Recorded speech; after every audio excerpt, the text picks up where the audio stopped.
I want to belong to you, tonight. The frail whisper broke the silence inside the log cabin, trembling under the storm. Miriam, a dark-skinned woman just pulled back from the edge of death, pressed her face to the chest of Elias Ward, pleading for warmth from the widower who had buried his heart a decade ago. Outside, snow sealed the door shut, but inside, her heated breath and the clutch of her hands against the man the town called a hermit stirred a fire he had sworn dead. Elias froze, stiff as stone, the vow made at his wife's grave colliding with the hunger rising in his blood. The fire crackled, shadows of their bodies spilling across the walls like a confession. He drew her tighter, his voice rough as he promised not to leave her. But would one night of fate be enough to break through 10 winters of solitude, or only open a trial harsher than the storm outside? The mountain wind howled in sharp gusts, slashing across the slope like 1,000 blades cutting into the snow-bound earth. That storm was unlike any Elias Ward had ever known. The valley lay drowned in white, ancient pines shuddered to their roots, and stone ridges groaned as if they might split beneath the force. Elias pulled his worn wool cloak tighter across his shoulders, the axe wedged beneath his arm, his back bent low against the gale. He had meant only to gather a few more sticks of dry wood, enough to keep the cabin fire alive through the night. But the moment he stepped off the porch, the wind struck hard, nearly knocking him to his knees. Snow came deep, swallowing each step up to his calves, dragging at him as though he carried a block of ice on his back. In his mind, the old vow rose again, the words he had once whispered over his wife's grave a decade ago. I will not let my heart stir again. I will live the rest of my days for you and you alone. From that day forward, Elias chose the life of a hermit. He raised his cabin in the mountains, grew potatoes, kept horses, hunted deer. For 10 winters, no laughter had crossed his threshold, no glance lingered on the face of another woman. That night, with the storm howling like a chorus of devils, Elias thought he faced nothing more than another bout with the wilderness. He did not expect that stepping beyond the porch would open a new beginning. When he had split the first bundle of wood, he paused and lifted his head. Amid the fury of the wind, another sound wove through, faint, broken, yet unwilling to vanish. At first, he thought it only trickery of the storm, false echoes conjured by the mountains. But the sound came again, ragged, like a moan torn apart and flung back by the gale. Lowering the axe, Elias turned his ear. His heart jolted. Heavy boots sank deep as he pushed toward the slope where the wind drove hardest. Just a few steps farther, and his eyes caught a darker shape against the white expanse. A body. The figure lay face down, nearly buried in snow, limbs curled tight, unmoving.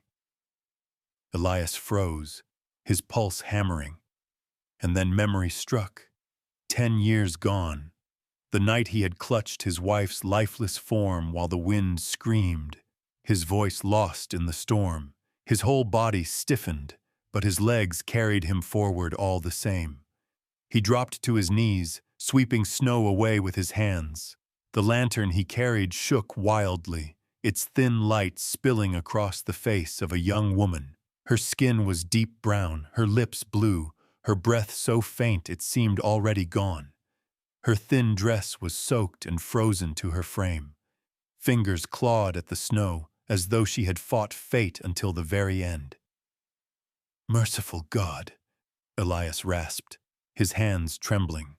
Whether from cold or dread, he could not tell.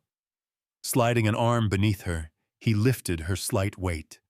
She was terrifyingly light, as though emptied of all strength. The chill of her body pierced through his cloak, into his very flesh. He held her close, his broad shoulders shielding her from the storm, and braced himself against the gale toward the cabin. Each step was war. Wind slashed, snow stung his face raw. The lantern snuffed out somewhere behind him, leaving only the dim smear of a sky devoured by storm. In his arms, her body hung limp, breath shallow. The cabin door loomed, groaning beneath the wind's assault. Elias rammed his shoulder against it, the wood shuddering before it burst open. The storm hurled itself inside like a blade of ice. He kicked the door shut, then lowered her gently by the hearth. Inside, the fire had dwindled to embers. He piled on dry logs, blew hard until the flames leapt up, painting her face in trembling red light. Hollow cheeks, lashes fluttering faintly, lips parted as if to speak. He sank to his knees, his wide hand pressing against her brow. Her skin was ice, his chest clenched. In that moment, the vow of 10 years felt brittle as frost. He was no longer the man who had buried his heart beneath his wife's stone. He was only a man, fighting to hold on to a fragile breath before it slipped away into the storm. The fire in the hearth had just flared, casting a red glow through the cabin, yet the woman's body still shook, each breath shallow and broken. Elias tore off his heavy cloak, but the fabric beneath clung wet and frozen to her skin. Her hair lay in tangled strands plastered to her hollow cheeks, lips blue, trembling. He drew in a breath, rough and uneven, his hands stiff as timber as they brushed the icy folds of her dress. His voice came hoarse as though he spoke to the world and to himself alike. "Forgive me. If these clothes stay, she will die." He did not wait for her answer. She was unconscious, drifting in the haze of fever and cold, eyes shut tight, lips murmuring fragments of nothing. His jaw locked, teeth grinding, hands trembling as he peeled away the frozen cloth. Each layer came free with a chill so sharp it stabbed into his own palms, making him shiver as though he too turned to stone. Clumsy, halting, he worked. Buttons stiff with ice split his fingertips until blood welled. Every motion felt like a whispered prayer, pleading with God to forgive him. A widower of 10 years now forced to touch the frail body of a stranger. At last, when the sodden dress was gone, Elias quickly wrapped her in 2 thick wool blankets. But even then he knew it would not be enough. Only one way remained to fight death, the warmth of flesh against flesh. Hands unsteady, he parted the blankets, lowered himself down, and drew her into his arms. He shook with a trembling he had not felt in years, chest pressed to her back, breath spilling hot against her chilled skin. "I will shut my eyes. I will not look," he muttered, a foolish promise spoken to no one but himself.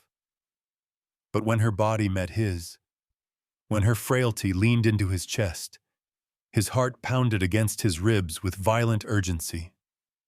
10 years of solitude, 10 years of burying his feelings under frost, torn apart by a single fragile breath, a body frozen and fragile in his arms. He pulled the blankets tight around them, clutching her close as though one loosened grip might let life slip away. Sweat, ice, and wood smoke clung together, filling the small cabin with the scent of survival. Each time he pressed his cheek against her damp hair, his chest ached with pity and fear. "Do not let your heart waver, Elias," he told himself, but the vow of old already felt far away, thin as mist.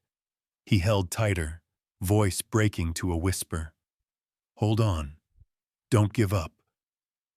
You are not allowed to leave yet." Through that long night, Elias never let her go. The fire cracked, wind screamed against the walls, snow sealed the door, and for the first time in 10 years, two breaths mingled in the cabin that had known only one. Elias understood then the moment had carved an irreparable fracture into the vow he had sworn at his wife's grave. The night after she was pulled from the storm, Miriam Cole's breathing grew heavier. Her skin flushed unnaturally red, burning as if with hidden fire. The small log cabin filled with the sharp tang of sweat, mixed with the bitter steam of dried herbs Elias had dropped into boiling water. Her breaths came jagged, broken, then slipped away into silence, each pause clenching his heart tighter. He set the basin by the bed, wrung out a cloth, and pressed it to her brow. The water steamed off in moments, leaving heat that scorched his hand. He changed it again and again, his rough hands, so steady with axe and rope, suddenly awkward, trembling. Eyes gray from years of staring into indifferent snow now fixed upon the young woman's face, afraid that if he looked away, her breath might vanish. He sat there through the long hours. His back ached, his eyes burned dry, yet Elias did not move.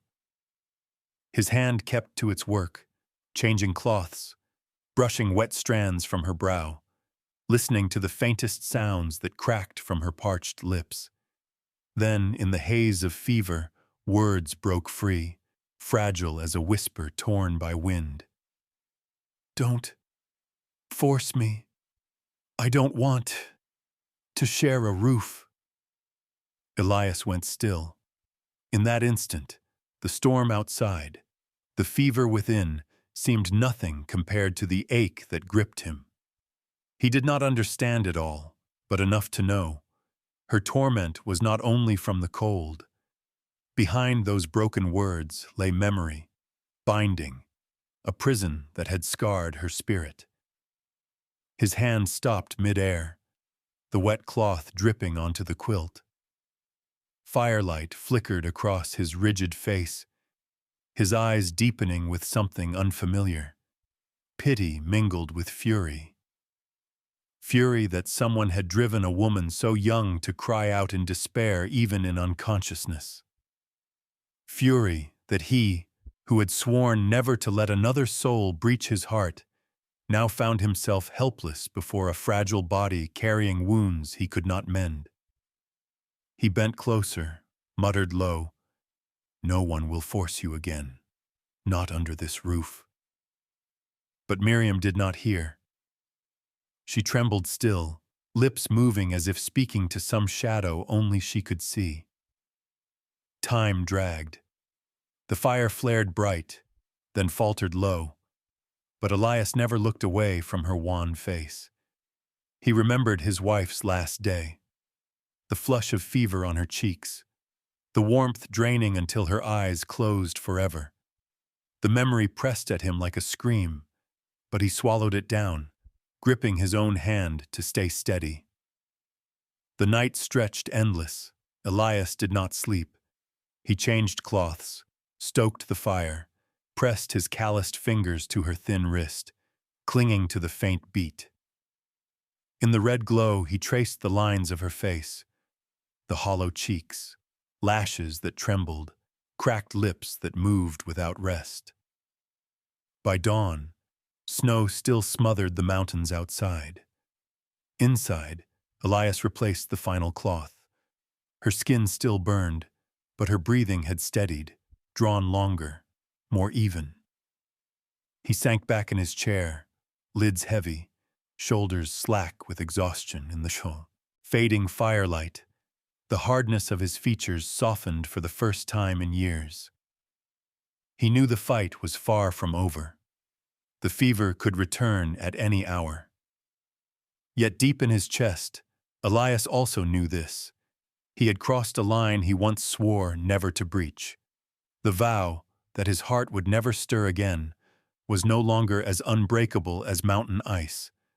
A fracture had opened, and it began with the fragile breath of Miriam Cole. In the days that followed, Miriam's fever eased, leaving her pale but with eyes clear once more.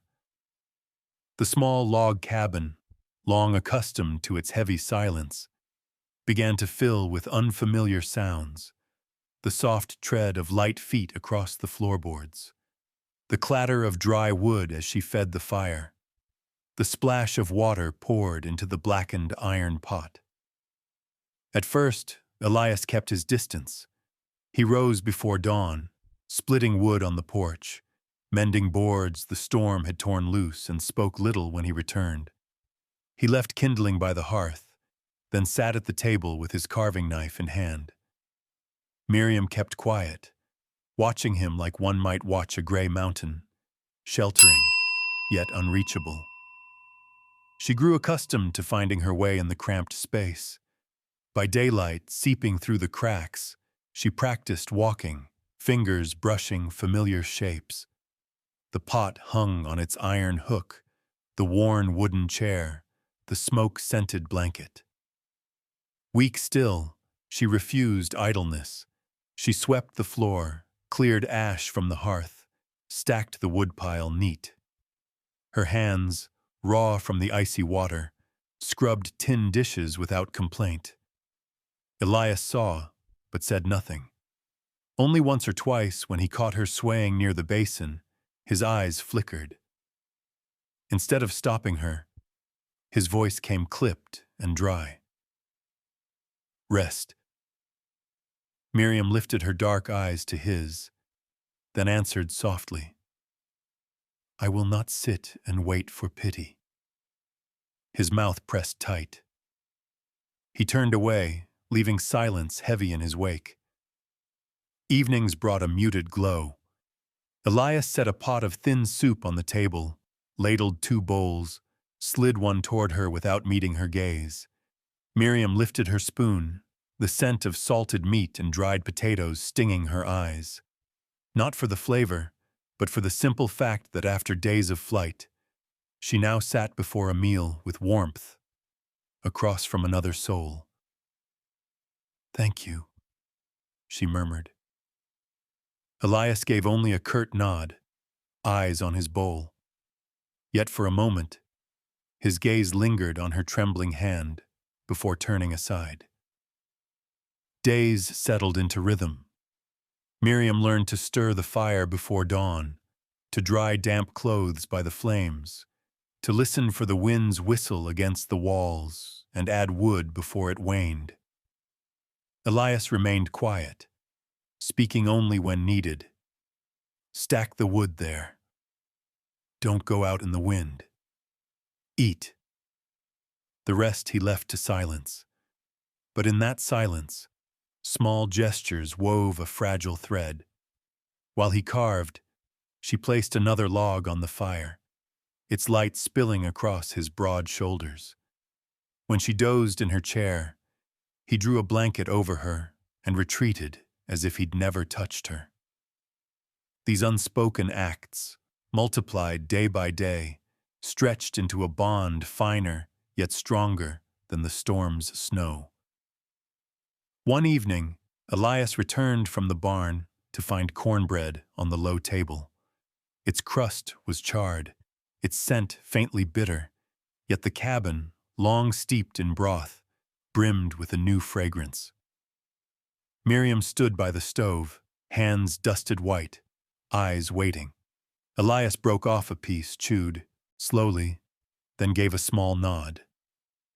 No word of praise, but enough to set her face aglow as if she'd been given a gift. When she slept, Elias often sat long by her bed. He adjusted the blanket higher, wedged the door against the draft, fed the fire so it would burn through the night. Firelight spilled across her fragile face, and each time he looked, his chest tightened with a weight of sorrow and anger. Sorrow for what had marked her, anger at the shadowed past she carried, hidden from him. Miriam sensed it. Though he averted his eyes, she saw it in every clumsy kindness, every nod, every silence heavy with care. She began to answer in her own quiet ways, patching the frayed curtain, stacking wood where he would not stumble, latching the door against the gale. Some nights the cabin glowed red with fire while Elias carved wolves into wood, their muzzles lifted to howl at nothing. Miriam sat nearby, mending a torn sleeve. No words passed, yet presence itself was enough. Once, as he fed the flames, she spoke softly. "You need not fear my eyes." His hand tightened around the log until his knuckles whitened. He tossed it into the blaze, sparks leaping, and said nothing. Miriam did not press. She only smiled faintly, telling herself one day he might let her see the wound he kept hidden. Those first days brought few words, but many unspoken ties. Each night, as the wind shrieked and snow pressed heavy on the cabin walls, the silence between them stitched itself into something neither dared to name. A thread fine and fragile, yet both clung to it as to the last warmth left in a winter without mercy.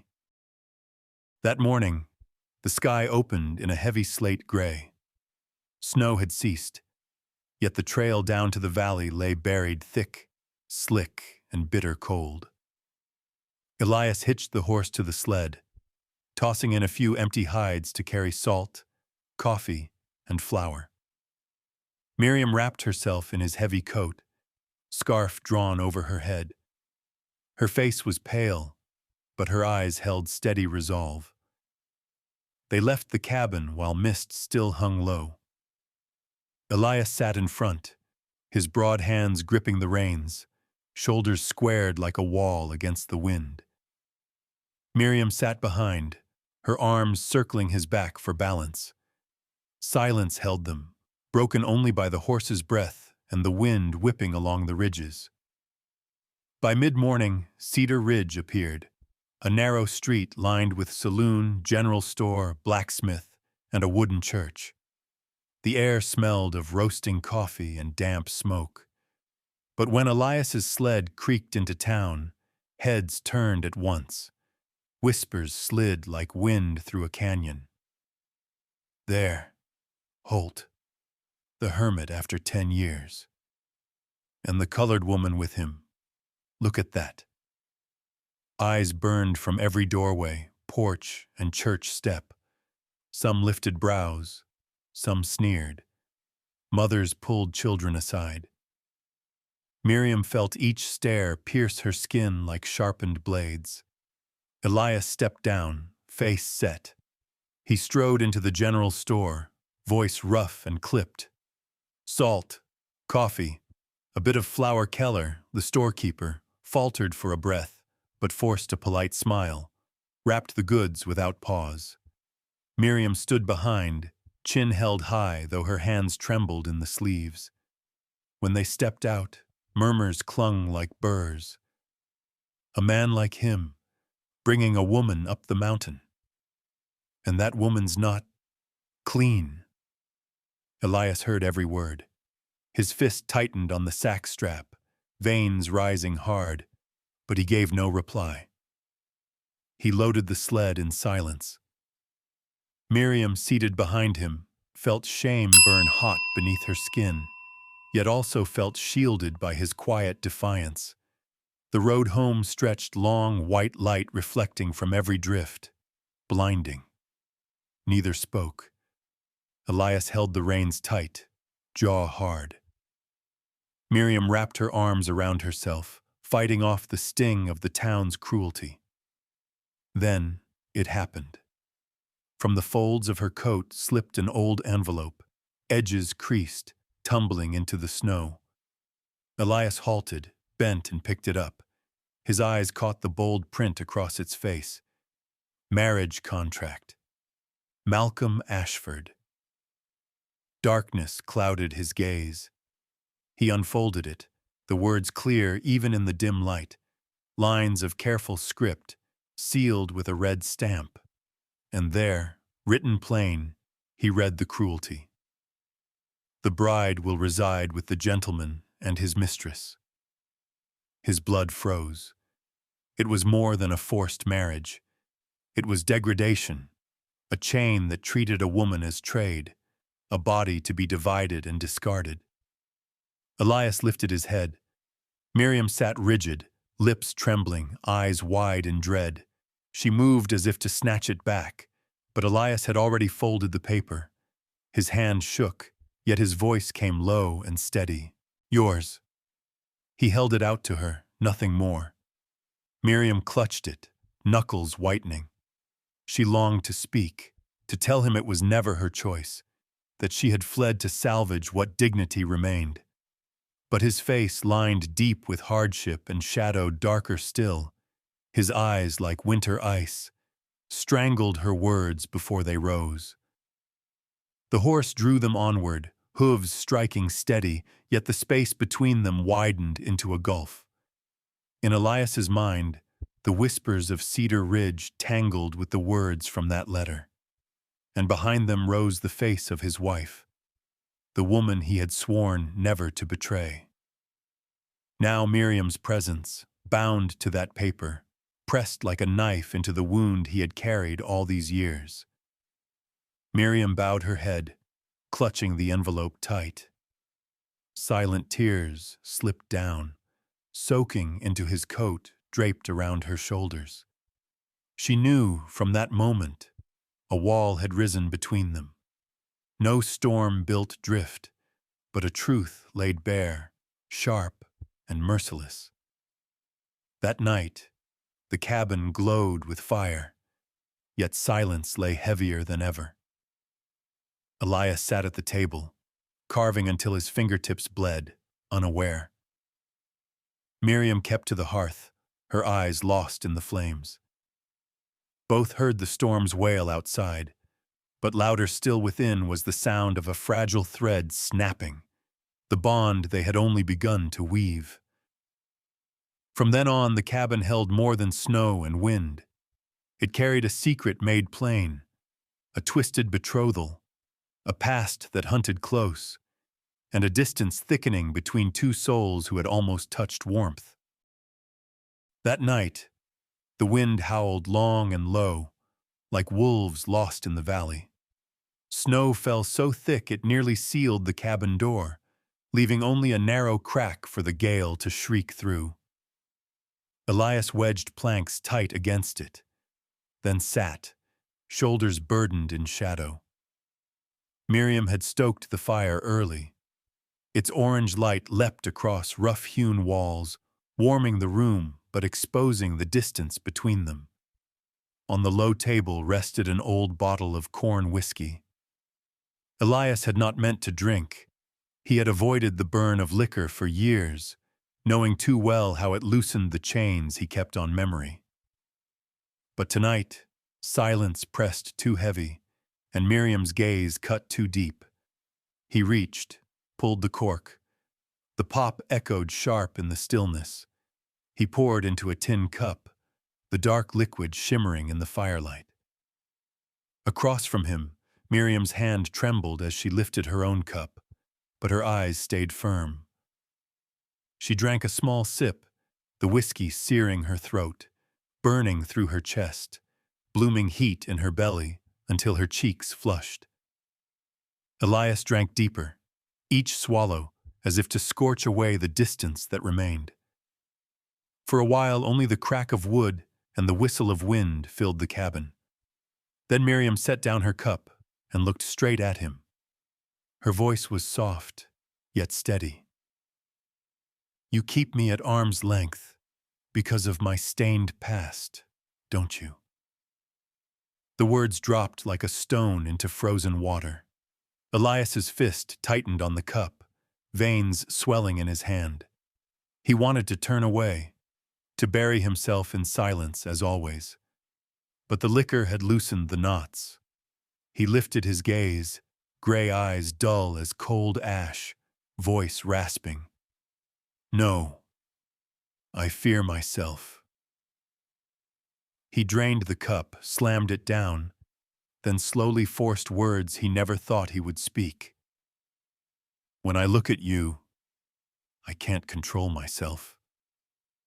The air went still, fire roared, yet could not bridge the space between them. Miriam's heart thundered, lips parting, but no words came. Elias bowed his head, hand covering half his face. 10 years I buried it all with my wife's grave. I swore my heart would never stir again. And yet, since you came, the distance is gone. I feel I betray her memory. Miriam reached across, her fingers brushing the back of his hand. His skin burned, trembling as if fevered. He startled, eyes lifting. In hers there was no judgment, only a sad, clear understanding. "Elias," she whispered, "you've done no wrong. Memory does not die, but the living, they deserve to keep on living." He stared at her, the fire reflected deep in her dark eyes. Breath quickened, lips nearly touching. His chest pounded, each beat straining like it would break through bone. He leaned closer, and Miriam did not pull away. In that suspended moment, the world outside ceased. There was only the fire's glow, the sharp scent of whiskey, the press of two hearts near to breaking. Their lips neared, a kiss that might burn away vows and walls alike. Then Elias flinched. The image of his wife rose in his mind, her gentle face beneath snow and stone. He jerked back, breath ragged as if plunging into icy water. "No," he gasped. He turned from her, rose, braced a hand against the wall by the hearth. His shoulders heaved, heavy with both hunger and torment. Miriam sat still. Tears welled, but she swallowed them down.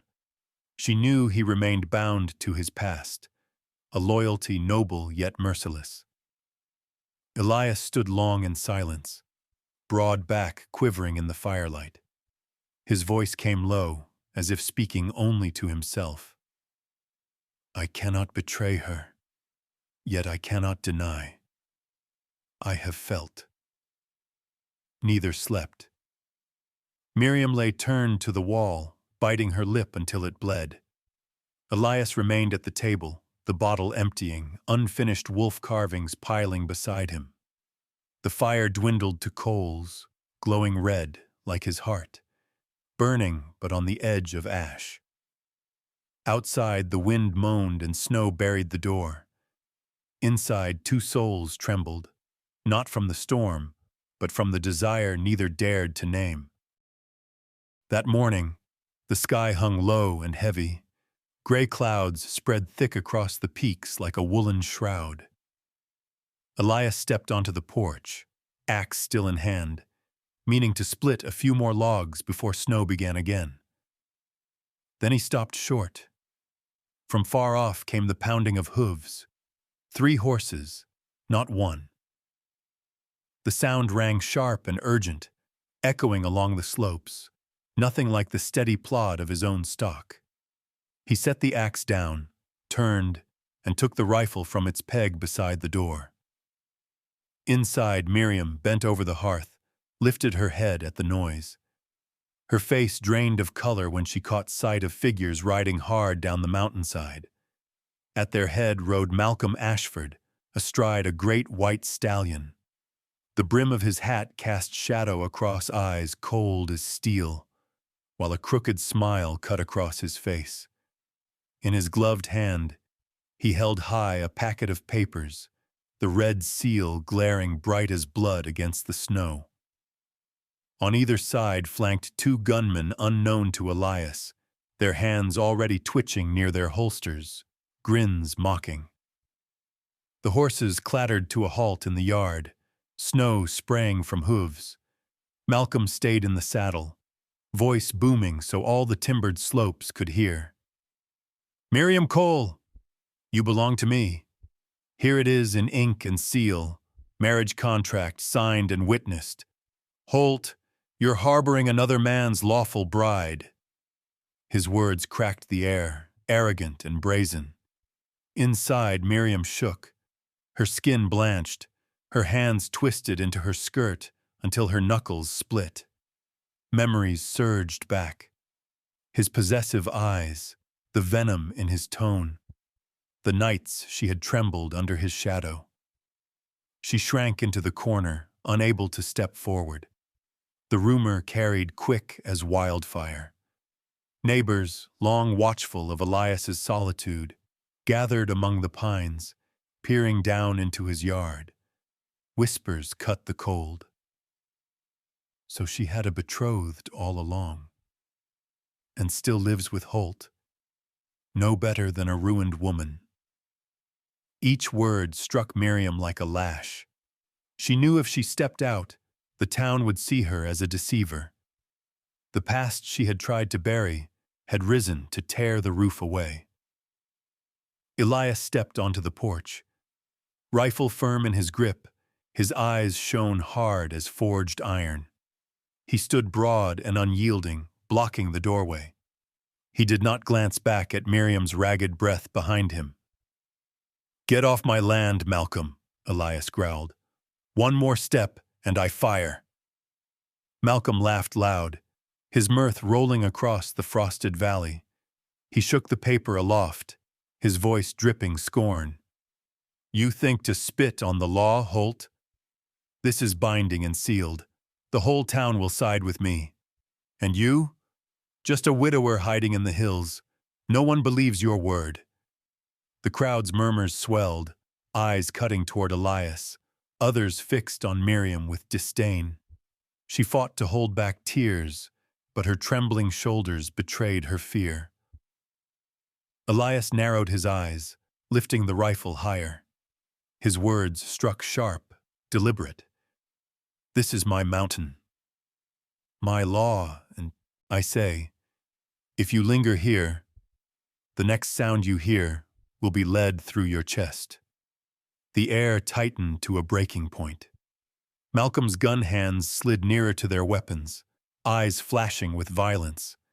Yet Elias did not flinch, his finger brushing the trigger, gaze unyielding as stone.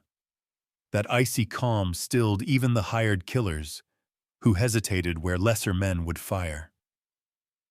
Malcolm's smirk faltered. He knew Holt's reputation. 10 winters alone on the mountain had forged a man who would not bluff when it came to survival. At last, Malcolm sneered, lowering the papers. "Very well. I won't waste bullets today. But hear me, Holt. No contract dies because you will it so. She will come back to me sooner or later, and when that day comes, I won't ride alone." He jerked the reins. His stallion reared, screaming into the cold air. Then he wheeled away. His men followed, casting venomous looks over their shoulders. The sound of hooves faded, leaving only the mournful wind and the uneasy murmurs of onlookers. Slowly, they too slipped back into the trees, none daring to meet Elias's storm-gray eyes. Lowering the rifle, Elias stepped back inside. Miriam still clung to the wall, lips bloodless, hands clenched until they bled. When the door slammed shut, she lifted her gaze to him, eyes a tangle of gratitude and dread. "You shouldn't defy him," she whispered, voice breaking. "He will return. He won't let this go." Elias studied her, face carved with lines deep as canyon stone. His reply came low, steady as the earth. "I know. But you are no longer alone. If he comes back, I'll be here." Miriam bit her lip, and the tears finally spilled. She understood now. The mountain was no longer a hiding place. The past had climbed to their very door, bringing danger and the poisoned tongues of neighbors. But she also knew this: she would not face it alone again. A man had stood before her cabin, rifle raised, shielding her against both the town and the power of Malcolm Ashford. Outside, the riders vanished beyond the pines, but Malcolm's promise lingered in the wind. I will return. Inside, the fire cast its glow across Elias and Miriam, two figures bound in silence, knowing winter had only just begun, and that their days of peace were already numbered. That night, the mountain wind screamed long and sharp, cold as 1,000 blades cutting through the cabin's narrow seams. The log walls shuddered beneath the storm. Firelight flickered, its glow breaking against rough timber, fragile warmth in a sea of frost. Miriam lay curled on the bed, her body shaking, sweat soaking the pillow, breath ragged and uneven. Elias sat close, calloused hand wringing a damp cloth, laying it against her brow. Within moments it burned hot, and he replaced it again. The motion repeated, clumsy yet steady, patience wrapped around every movement. He had seen fevers before in these winters, but never had his heart clenched so tightly. Each drop of sweat rolling down her temple seemed to soak straight into his chest, weighing his breath. Miriam stirred, lips cracked, voice trembling, faint as if carried off on the wind. Help me. Keep warm. The words struck him like a blade, tearing through the walls he had built. He knew if her body sank further into cold, she would not last till dawn. Instinct pulled him forward, but inside raged a battle. His broad hands trembled as he bent, drew her slight frame against his chest, and wrapped her close. The chill of her skin made him shudder, as though he held a block of ice slowly breaking apart. He pulled the thickest blanket over them both, pressing her to him, passing heat through flesh and heartbeat. His voice rasped in her ear, trembling. Forgive me. I will not let you die in this cold. Miriam buried her face into his chest, seeking shelter. Her breath came hot and quick against his skin, igniting a fire deep within. His heart hammered so loudly she could hear it, a reminder that life was still near, bound to her. Then, through the fever, she whispered, words broken but clear. Please, don't turn from me anymore. I want to belong to you, tonight. Her fingers slid up his chest, weak yet insistent, leaving a trail of heat even through the coarse fabric. Her cheeks glowed crimson, part fever, part daring confession. Her breath burned against his skin, intoxicating, unsteady, and it drowned him. In that moment, the world seemed to collapse. 10 years he had lived as if already dead, swearing his heart would never stir again. Yet here, in her arms, with her trembling plea, the vow felt like chains strangling his very breath. He closed his eyes tight, hand gripping the blanket till his knuckles blanched. His body trembled, not from cold but from the fire tearing through him. A flame he had buried in solitude surged back, fierce as the storm outside. He bent, pressing a fleeting kiss to her fevered brow, his lips quaking. Thank you for giving me that gift, he murmured, voice thick, broken. But not yet. Not tonight. Heal first. Miriam gave a small sound, eyes blurred with tears, gaze both desperate and yielding. She did not fight him.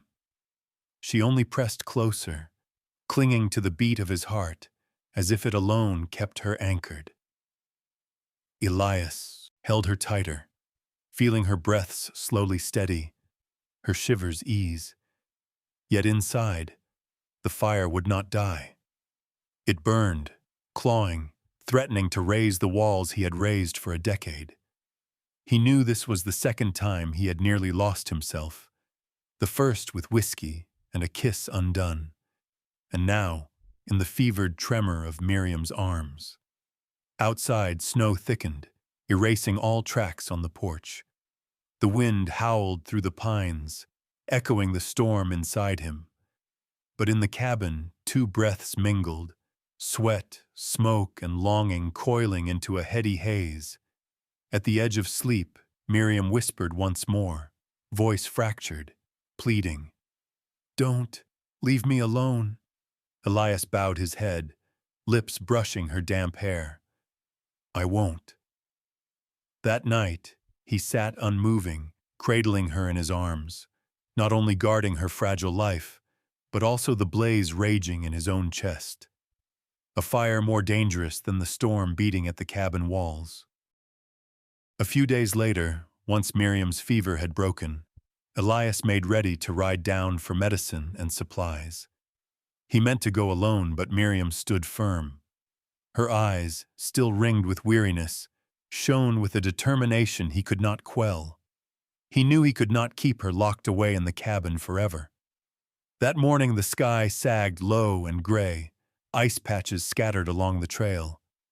As Elias's sled creaked into Cedar Ridge, the air shifted. Work stopped. Heads turned. Whispers stirred like dry leaves. Word of Malcolm Ashford's visit to the cabin had already seeped through the valley. Elias gripped Miriam's hand as they stepped down. Her fingers shook, but her hold was strong.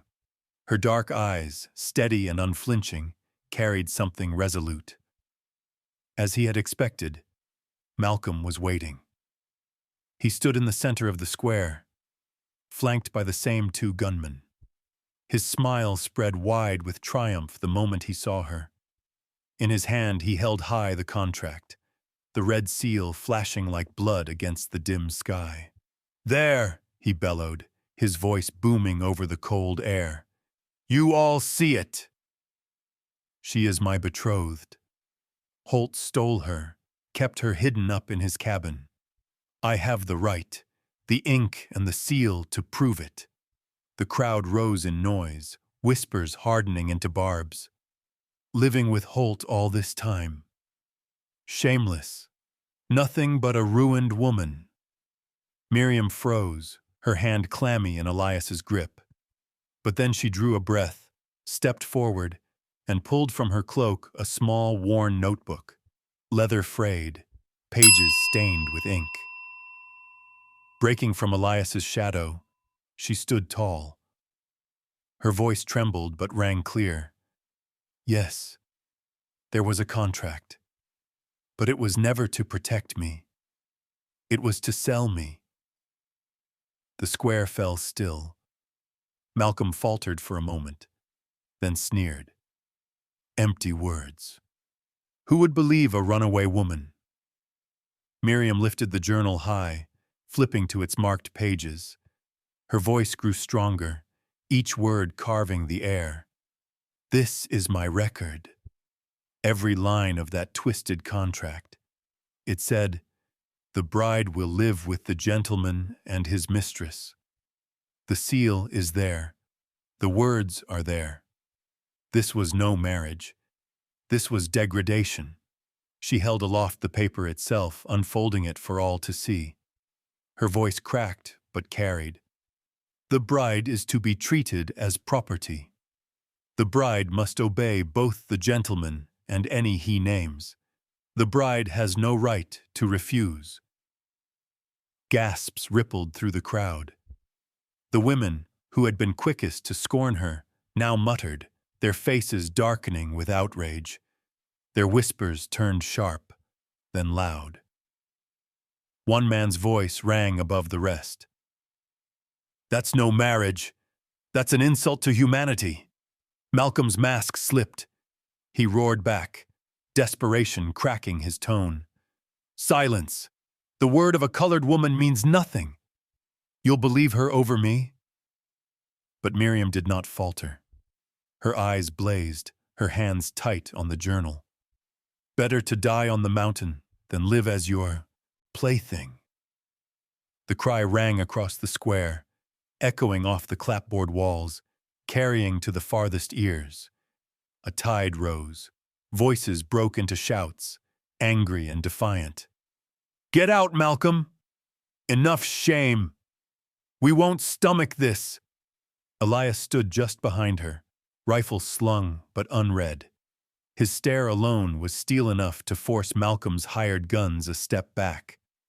Malcolm tried to sneer, but the twitch of his mouth betrayed him. His eyes flicked over the crowd, no longer cowed, no longer whispering. Their judgment now fell squarely on him. Snarling, he crushed the contract in his fist, flung it into the mud, and yanked his reins. The stallion reared, hooves striking sparks on frozen ground. "You'll see me again," he spat, "and when I return, you'll pay dearly." He wheeled away, his riders thundering after. Snow sprayed in their wake. The crowd jeered, some hurling snowballs as he vanished. At the square's heart, Miriam stood trembling, clutching her journal, her face streaked with sweat and tears, her eyes shining like fire. Elias stepped forward, took her hand, steadied her against his chest. For the first time in years, the town's eyes on him were not suspicious, but respectful, quiet. Inside Miriam, the wall of fear cracked. She had spoken, she had stood, and she had not fallen. Her past was no longer a chain bowed over her. The whole town had seen, and the balance had shifted for good. That night, after all the storms that had swept over them like avalanches of snow, Elias's cabin glowed with a quieter fire. Outside, the wind still howled down the ridges. But within those timber walls, the air had changed. No longer the heavy silence of fear and mistrust, but the hush that follows a battle, where two worn spirits had found one another at last. Miriam sat by the hearth, an old shawl drawn over her shoulders, eyes fixed on the sparks rising from the flames. Her hair spilled loose, damp from melted snow, yet the orange glow warmed her face with a softness Elias had not seen before. He stepped in from the cold, shoulders still bearing the strain of that morning's confrontation. For a time he said nothing, only lowered himself opposite her, the fire throwing its light across the lines of his weathered face. In the gray of his eyes flickered something new, fragile and bright. He drew in a deep breath, gathering courage, his voice low and rough. "The words you spoke, do they still stand?" Miriam lifted her gaze. Color rose in her cheeks even before she understood. But his look, earnest, uncertain, left her no place to turn. Her dark eyes shimmered, lips trembling, and after a pause she nodded, shy but resolute. Elias felt his chest tighten, as if bound by iron. 10 years he had locked his heart, sworn it would never quicken again. Now a single nod shattered that vow. He sat there awkward, fumbling like a young man before his first kiss. Slowly, his rough hand reached across the space and brushed hers. Her small hand, cold and trembling, did not pull away. She let him close his fingers around it, as though she had been waiting for that touch all along. Elias swallowed hard, breath heavy, half ashamed for asking, wholly grateful for her answer. The space between them, built from fear and invisible walls, collapsed in silence. Their breaths mingled, warm in the glow of the fire. Elias leaned down, lips meeting hers, hesitant, unpracticed. The kiss of a man who had forgotten the shape of tenderness. Miriam's heart raced as she closed her eyes, arms rising to circle his shoulders, drawing him nearer. The kiss deepened, hungry as a spark caught by wind. Elias trembled, his hands, trained for axe and rifle, fumbling against the softness of her skin. He traced the line of her back, down to her waist, lips trailing from her mouth to the hollow of her neck. Her skin tasted of wood smoke and salt, fragile yet alive. Miriam gave a low sound, breath quick and uneven, her fingers gripping the coarse fabric of his shirt. To her, Elias was no longer the silent hermit of the mountain, but a man, flesh, blood, and longing, quaking under desire. Every kiss, every touch he gave was not hurried, not claiming, but careful.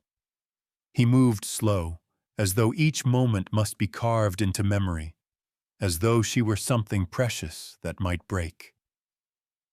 Miriam, in turn, opened herself, not hiding, but yielding, letting him see the parts of her she had always kept veiled. Firelight cast their joined shadows on the wall, two forms pressed close, trembling, yearning, yet cradled in gentleness. The cabin, once only shelter against storm, now filled with gasps, whispers, the fragile chorus of two hearts breaking open. In Elias's arms, Miriam felt herself seen as a woman, no longer a contract's pawn, no longer a runaway, but herself, desired, cherished. And for Elias, each breath from her lips ripped through the shroud of his long solitude. He no longer felt he betrayed the memory of the dead. Instead, he felt life stirring again, chosen freely, accepted with gratitude. They no longer heard the storm battering the cabin. There was only the warmth of skin, the rhythm of two hearts, the soft cadence of breath mingling with the crack of burning wood. Elias held her tight, his whisper sinking into her tangled hair. "Thank you for not leaving." Miriam answered by pressing a kiss to his chest, where his heart thundered. "I am here. And I will stay the night stretched long, carried on embraces that lingered, touches that spoke more than words." They discovered each other slowly, yet fully, letting each glance, each caress serve as proof of rebirth. At last, when weariness drew them into sleep, Elias still held Miriam against him, his face buried in her curls. For the first time in a decade, he did not hear the wind keening beyond the walls, nor feel the dark press in. He felt only the warmth of another soul, the hearth of a true home, kindled at last. Winter at last drew back from the Wyoming high country, leaving rills singing down the slopes, tender grass pushing through thawed crust, and birds busy as if no hard season had ever passed. Snow still clung to the stone faces, but the air had changed, softer, brighter, carrying the smell of wet earth and the promise of planting. Elias's cabin changed too. It was no longer a place of sighs and dying embers, but a home for two, where a shy laugh rose when Miriam fumbled with the woodpile, where the faint scorch of cornbread mingled with the kitchen smoke, where Elias's familiar boots marked his return from the barn. Every corner once dusted with solitude now bore signs of life. Out front, Elias drove new stakes and raised rows for corn. Miriam knelt beside him. Her hands, more used to needle and thread, turned dark with soil, but her eyes were bright. Elias watched her and felt something new in his chest, the quiet joy of a companion, not a burden, not a duty, a pair, working side by side. At night, while the fire breathed steady, Miriam set a worn Bible on the table and read in a low voice. Elias carved as always, but now and then he looked up, and the light in her eyes warmed him more than the flames. Sometimes they said nothing, and the silence was no longer cutting. It was the stillness of two people who had found a shared rhythm. News from town shifted with time. At first, folks only whispered and watched. But after the day Miriam stood in the square, journal raised, cursed contract bared, their looks changed. No longer only scorn for a runaway black woman, no longer a suspicion for a mountain hermit. People began to say different things. That Miriam was brave, that Holt could do more than shoot. He could stand for what's right. On trips to Cedar Ridge, Elias no longer felt the full weight of cold shoulders. Someone tipped a nod. Someone tucked an extra sack of flour in his hands. Miriam was invited to church, careful at first, but invited all the same. One spring afternoon, as Elias led the horse in, he found Miriam at the fence, palm resting lightly against her belly. She said nothing, only leaned her head on his shoulder when he reached her. In the soft breath of the thawing wind, she whispered, "I never had a home." "Now I do." Elias closed his hand over hers. His heart rose with a feeling he had no easy name for. The vow of 10 years, "I will never let my heart stir again," was gone.